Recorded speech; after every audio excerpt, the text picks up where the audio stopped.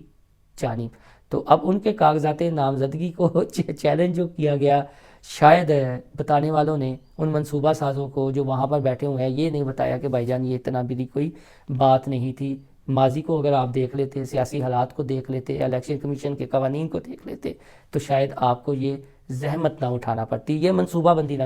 کرنا پڑتی۔ تو اب یہ جو صدقے ہیں یہ تو چاہتے ہیں نا کہ سب کو بخار چڑھ جائے، سب بیمار پڑ جائیں،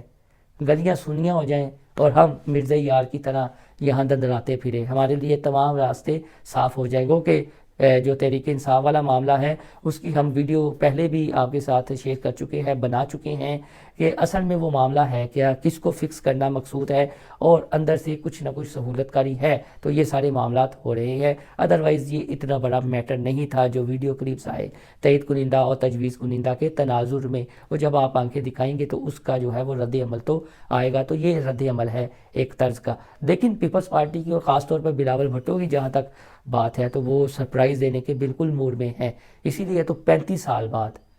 بھٹو خاندان کا کوئی فرد پنجاب میں انٹری ڈال رہا ہے۔ میثاق جمہوریت میں یہ بات کہی جاتی تھی کہ جو طے ہوا مسلم لیگ نون اور پیپلز پارٹی میں، وہ یہ طے ہوا تھا جی کہ سندھ آپ کا اور پنجاب آپ کا، جبکہ پیپلز پارٹی کے بڑے باوثوق ذرائع سے ہماری بات ہوئی ہے جو ان دنوں وہ کافی زیادہ ان تھے میاں شمس، ان کا یہ کہنا ہے کہ میثاق جمہوریت میں ایسی کوئی بات نہیں لکھی، بلکہ میثاق جمہوریت میں یہ ضرور تھا کہ ایک دوسرے کی حکومتوں کو گرانے کے لیے ہم تیسری قوت کے ہاتھوں استعمال نہیں ہوں گے۔ یعنی میثاق جمہوریت کا جو مقصد تھا بنیادی وہ یہی تھا کہ پیپلز پارٹی نون لیگ کی حکومت کو گرانے کے لیے تیسری قوت کے ہاتھوں استعمال نہیں ہوگی، اور نون لیگ پیپلز پارٹی کی حکومت کو گرانے کے لیے تیسری قوت کے ہاتھوں استعمال نہیں ہوگی۔ اس کے علاوہ اور کوئی مقصد میثاق جمہوریت کا نہیں تھا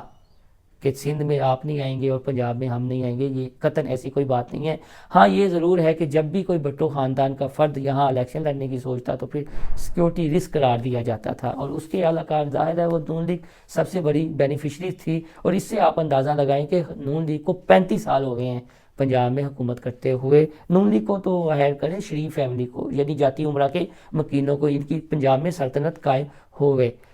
اور اب 35 سال بعد بھٹو خاندان کا کوئی فرد، اور وہ بھی چیئرمین، خود اترے ہیں میدان میں، تو اس کا مطلب ہے کہ اس کے پیچھے کوئی نہ کوئی بڑی حکمت عملی ہے زرداری کی، بلاول کی۔ اور آج اگر بات کی جائے تو بلاول کی عمر بنتی ہے 35 سال، اور اگر 8 فروری کو الیکشن ہوتے ہیں یا ایک ماہ آگے ڈیلے ہو جاتے ہیں تو بلاول بھٹو کی جو عمر بنے گی وہ بنے گی 35 سال اور 3 ماہ۔ اور اب میں اس ویڈیو میں آپ کو بتاتا ہوں کہ کیا وہ اپنی والدہ کا ریکارڈ توڑ پائیں گے، تو وہ اس تناظر میں ہے کہ محترمہ بے نظیر بھٹو شہید پاکستان کی ینگسٹ پرائم منسٹر بنی تھی، یعنی جب انہوں نے وزارت عظمیٰ کا حلف اٹھایا تھا تو تب ان کی جو عمر تھی وہ تھی 35 سال 5 ماہ اور 11 دن۔ تو اگر بلاول بھٹو زرداری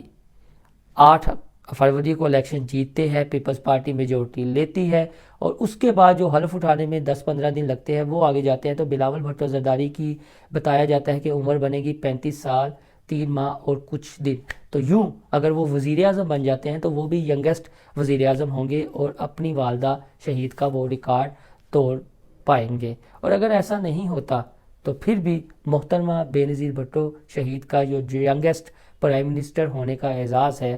ریکارڈ ہے، وہ پھر انہی کے پاس رہے گا۔ تو دوستو آپ کو ہمارا یہ ویلاگ پسند آئے تو ہمارا چینل انسائیڈ اسٹوری لائک اور سبسکرائب کرنا نہ بھولیے گا۔ اللہ حافظ۔